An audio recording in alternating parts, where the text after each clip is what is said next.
أعزائي مشاهدي دوار بلدنا، معكم جابر حسان من الإسكندرية.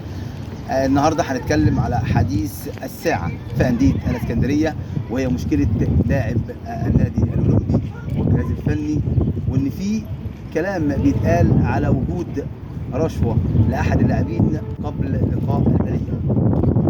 كان لقاء المالية والأولمبي الأسبوع الماضي، والذي انتهى بالتعادل بين الفريقين ليضيع أمل الأولمبي في الصعود من دوري الترقي إلى دوري المحترفين.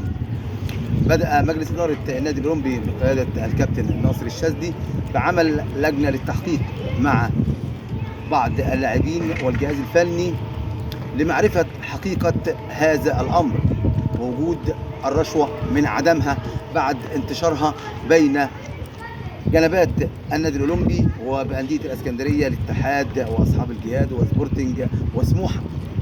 ولا حديث الآن إلا حول وجود رشوة أحد اللاعبين قبل لقاء المالية. أنا معكم جابر حسان من دوار بلدنا.